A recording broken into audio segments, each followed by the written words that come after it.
ओम शांति। आज 29 जनवरी 2026 के बाबा के मधुर महावाक्य सुनेंगे। बाबा बोले, मीठे बच्चे, अपने स्वीट बाप को याद करो तो तुम सतो प्रधान देवता बन जाएंगे। सारा मदार याद की यात्रा पर है।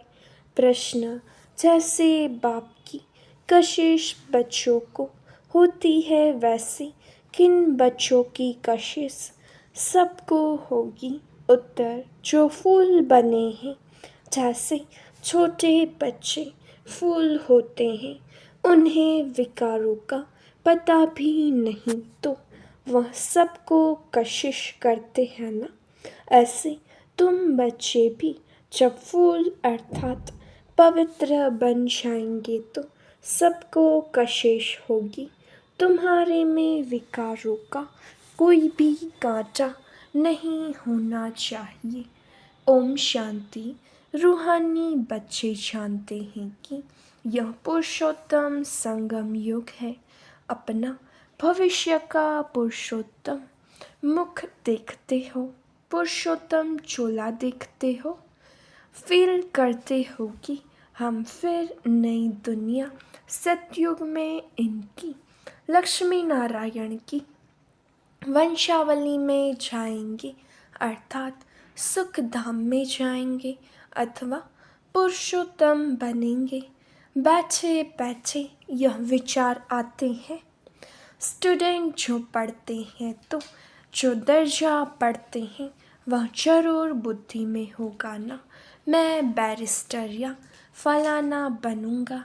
वैसे तुम भी जब यहाँ बैठते हो तो यह जानते हो हम विष्णु डायनेस्टी में जाएंगे। विष्णु के दो रूप हैं, लक्ष्मी नारायण, देवी देवता। तुम्हारी बुद्धि अभी अलौकिक है और कोई मनुष्य की बुद्धि में यह बातें रमण नहीं करती होगी।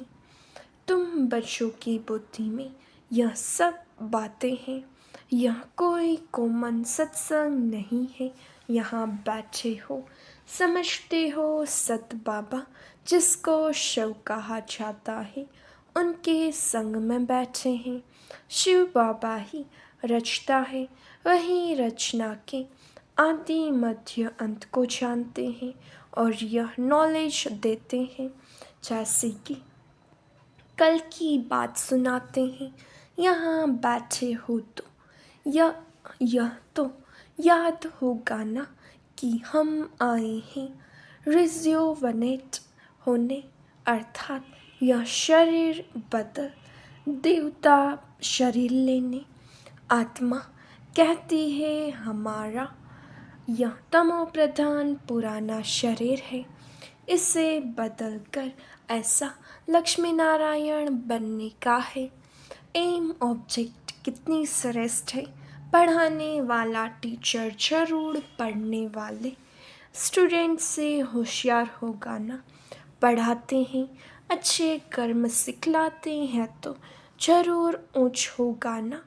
तुम जानते हो हमको सबसे ऊंचते ऊंच भगवान पढ़ाते हैं। भविष्य में हम 100 देवता बनेंगे।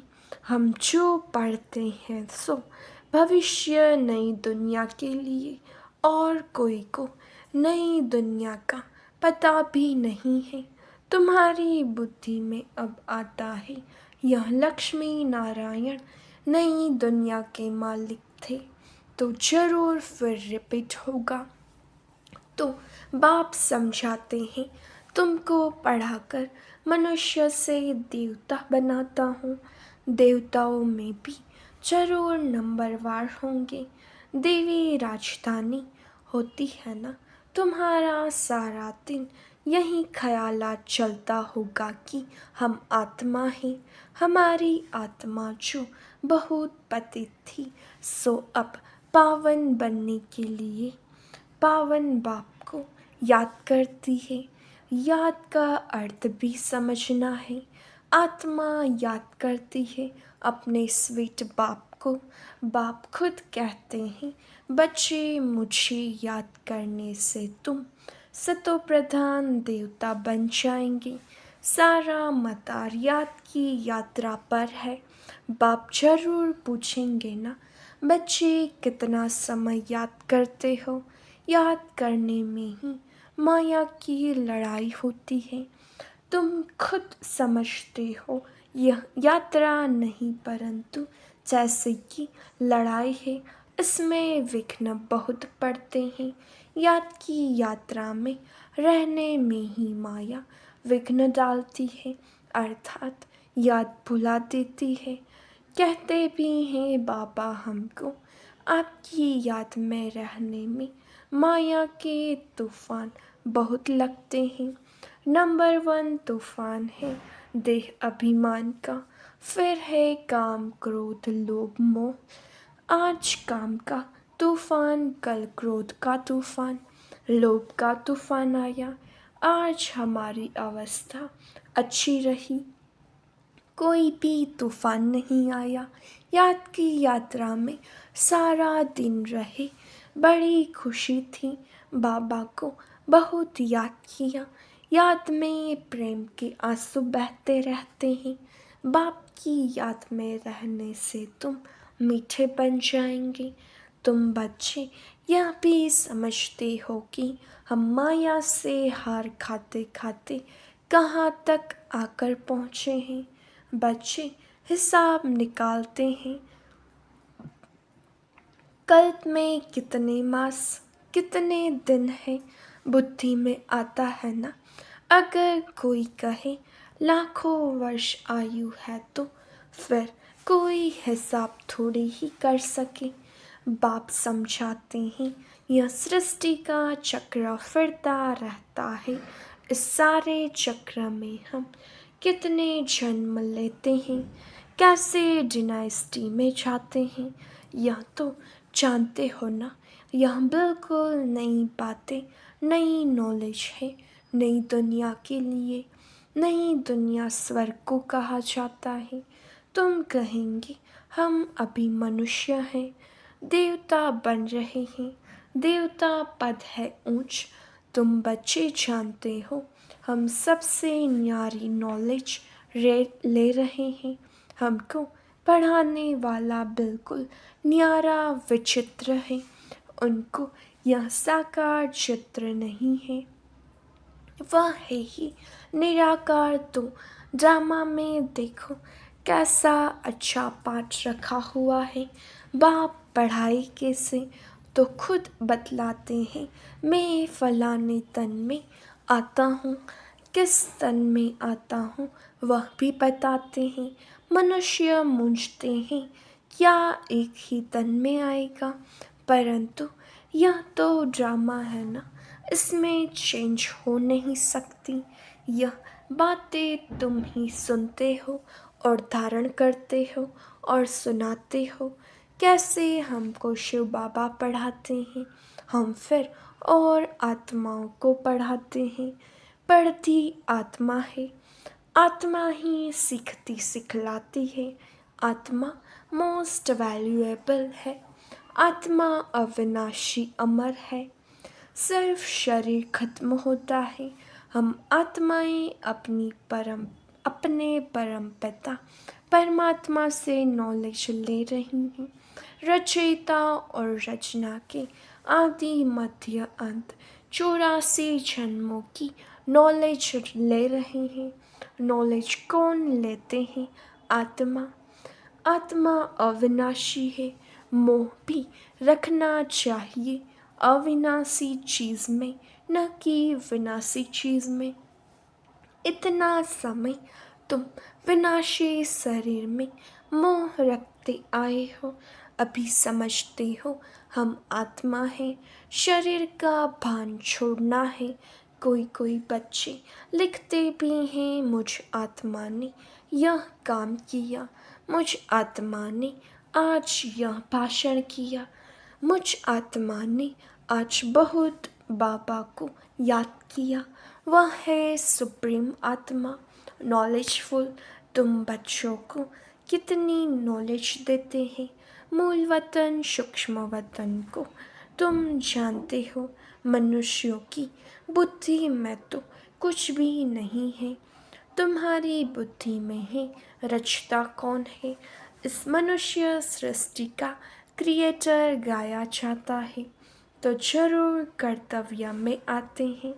तुम जानते हो और कोई मनुष्य नहीं जिसको आत्मा और परमात्मा बाप याद हो।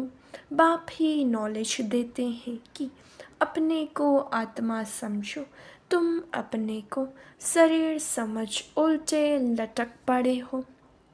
आत्मा सच्चिद आनंद स्वरूप है। आत्मा की सबसे जास्ती महिमा है। एक बाप के आत्मा की कितनी महिमा है, वही दुख हरता सुख करता है।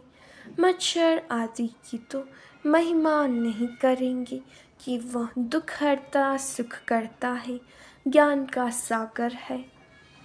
नहीं, यह बाप की महिमा है।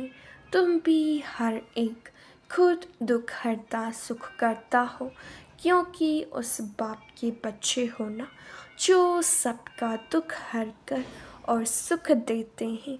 सो भी आधा कल्प के लिए यह नॉलेज और कोई में है नहीं। नॉलेजफुल एक ही बाप है हमारे में। नो नॉलेज एक बाप को ही नहीं जानते हैं, तो बाकी फिर क्या नॉलेज होगी? अभी तुम फील करते हो, हम पहले नॉलेज लेते थे, कुछ भी नहीं जानते थे। बेबी में, छोटे बच्चे में नॉलेज नहीं होती है और कोई अवगुण भी नहीं होता है, इसलिए उनको महात्मा कहा जाता है, क्योंकि पवित्र है। जितना छोटा बच्चा उतना नंबर 1 फूल। बिल्कुल ही जैसे कर्मातीत अवस्था है। कर्म विकर्म को कुछ नहीं जानते, सिर्फ अपने को ही जानते हैं। वह फूल है, इसलिए सबको कशिश करते हैं। जैसे अब बाबा कशिश करते हैं, बाप आए ही हैं तुम सबको फूल बनाने। तुम्हारे में कई बहुत खराब कांटे भी हैं, 5 विकार रूपी कांटे हैं ना। इस समय तुमको फूलों और कांटों का ज्ञान है। कांटों का जंगल भी होता है। बबूल का कांटा सबसे बड़ा होता है। उन कांटों से भी बहुत चीज़ें बनती हैं, भेंट की जाती है मनुष्यों की। बाप समझाते हैं, इस समय बहुत दुख देने वाले मनुष्य कांटे हैं, इसलिए इनको दुख की दुनिया कहा जाता है। कहते भी हैं बाप सुखदाता है, माया रावण दुखदाता है। फिर सतयुग में माया नहीं होगी तो यह कुछ भी बातें नहीं होगी। ड्रामा में एक पार्ट 2 बारी नहीं हो सकता। बुद्धि में है सारी दुनिया में जो पार्ट बचता है, वह सब नया। तुम विचार करो, सतयुग से लेकर यहाँ तक कि दिन ही बदल जाते, एक्टिविटी बदल जाती। 5000 वर्ष की पूरी एक्टिविटी का रिकॉर्ड आत्मा में भरा हुआ है, वह बदल नहीं सकता। हर आत्मा में अपना बात भरा हुआ है, यह एक बात भी कोई समझ नहीं सकते। अभी आदि मध्य अंत को तुम जानते हो, यह स्कूल है ना। सृष्टि के आदि मध्य अंत को जानना है और फिर बाप को याद कर पवित्र बनने की पढ़ाई है। इनके पहले जानते थे क्या? हमको यह बनना है। बाप कितना क्लियर कर समझाते हैं। तुम पहले नंबर में यह थे, फिर तुम नीचे उतरते उतरते अब क्या बन गए हो? दुनिया को तो देखो क्या बन गई है। कितने ढेर मनुष्य है। इन लक्ष्मी नारायण की राजधानी का विचार करो, क्या होगा यह जहाँ रहते होंगे, कैसे हीरे जवाहरातों के महल होंगे। बुद्धि में आता है अभी हम स्वर्गवासी बन रहे हैं, वहाँ हम अपने मकान आदि बनाएंगे। ऐसे नहीं कि नीचे से द्वारिका निकल आएगी, जैसे शास्त्रों में दिखाया है। शास्त्र नाम ही चला आता है और तो कोई नाम रख नहीं सकते। और किताब होते हैं पढ़ाई के, दूसरे नॉवेल्स होते हैं, बाकी इनको पुस्तक अथवा शास्त्र कहते हैं। वह है पढ़ाई की किताब। शास्त्र पढ़ने वालों को भक्त कहा जाता है। भक्ति और ज्ञान दो चीज़ें हैं। अब वैराग्य किसका, भक्ति का या ज्ञान का? जरूर कहेंगे भक्ति का। अब तुमको ज्ञान मिल रहा है जिससे तुम इतना ऊंच बनते हो। अब बाप तुमको सुखदाई बनाते हैं। सुखधाम को ही स्वर्ग कहा जाता है। सुखधाम में तुम चलने वाले हो तो तुमको ही पढ़ाते हैं। यह ज्ञान भी तुम्हारी आत्मा लेती है। आत्मा का कोई धर्म नहीं है, वह तो आत्मा है। फिर आत्मा जब शरीर में आती है तो शरीर के धर्म अलग होते हैं। आत्मा का धर्म क्या है? एक तो आत्मा बिंदु मिसल है और शांत स्वरूप है।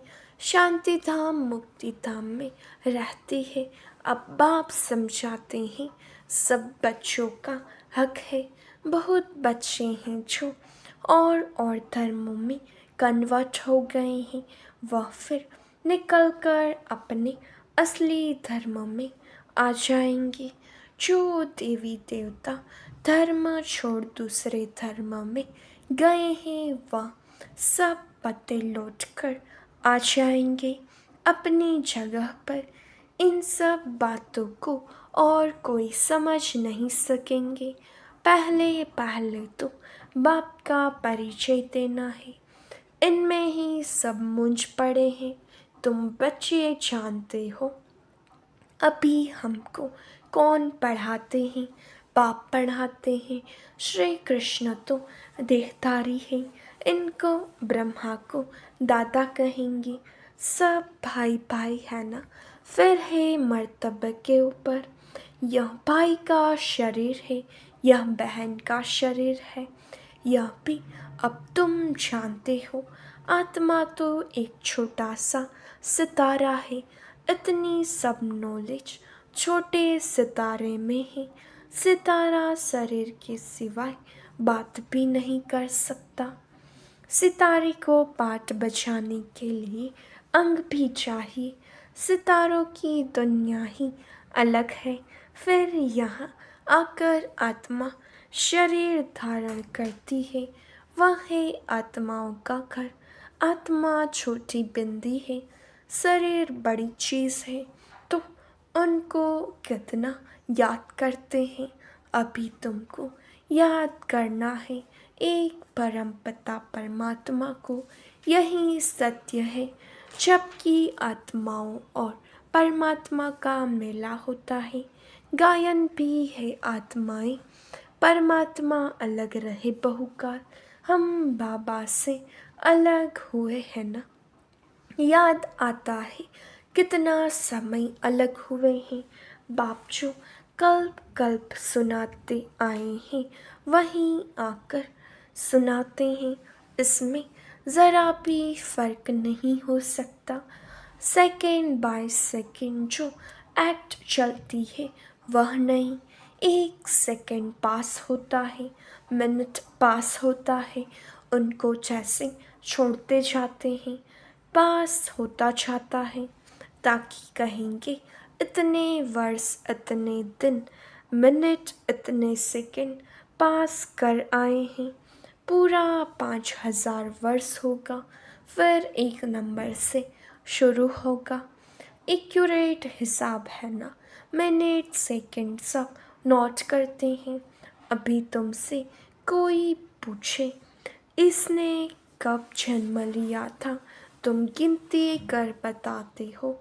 श्री कृष्ण ने पहले नंबर में जन्म लिया है। शिव का तो मिनट सेकेंड कुछ भी नहीं निकाल सकते हो। श्री कृष्ण की तिथि तारीख पूरा लिखा हुआ है। मनुष्यों की घड़ी में फर्क पड़ सकता है मिनट सेकेंड का। शिव बाबा के अवतरण में तो बिल्कुल फर्क नहीं पड़ सकता। पता भी नहीं पड़ता है कि कब आया, ऐसे भी नहीं साक्षात्कार हुआ तब आया, नहीं अंदाज से कह देते हैं, बाकी ऐसे नहीं उस समय प्रवेश हुआ, साक्षात्कार हुआ कि हम फलाना बनेंगे। अच्छा, मीठे मीठे खिलाते बच्चों प्रति माता पिता बाप दादा का याद प्यार और गुड मॉर्निंग। रूहानी बाप की रूहानी बच्चों को नमस्ते। हम रूहानी बच्चों की रूहानी बाप दादा को याद प्यार नमस्ते गुड मॉर्निंग ओम शांति। शुक्रिया बाबा, शुक्रिया। धारणा के लिए मुख्य सार। पहली पॉइंट, सुखधाम में चलने के लिए सुखदाई बनना है। सबके दुख हर कर सुख देना है। कभी भी दुखदाई कांटा नहीं बनना है। दूसरा, इस अविनाशी शरीर में आत्मा ही मोस्ट वैल्यूएबल है, वही अमर अविनाशी है। इसलिए अविनाशी चीज से प्यार रखना है। देह का भान मिटा देना है। वरदान, अपने अनादि आदि स्वरूप की स्मृति से निर्बंधन बनने और बनाने वाले मर्जीवा भव। जैसे बाप लोन लेता है, बंधन में नहीं आता, ऐसे आप मर्जीवा जन्म वाले बच्चे शरीर की संस्कारों के स्वभाव के बंधनों से मुक्त बनो। जब चाहे जैसे चाहे वैसे संस्कार अपने बना लो। जैसे बाप निर्बंधन है, ऐसे निर्बंधन बनो। मूल वतन की स्थिति में स्थित होकर फिर नीचे आओ। अपने अनादि आदि स्वरूप की स्मृति में रहो। अवतरित हुई आत्मा समझकर कर्म करो तो और भी आपको फॉलो करेंगे। स्लोगन, याद की वृत्ति से वायुमंडल को पावरफुल बनाना, यही मनसा सेवा है। अव्यक्त इशारे, इस अव्यक्ति मास में बंधन मुक्त रह जीवन मुक्त स्थिति का अनुभव करो।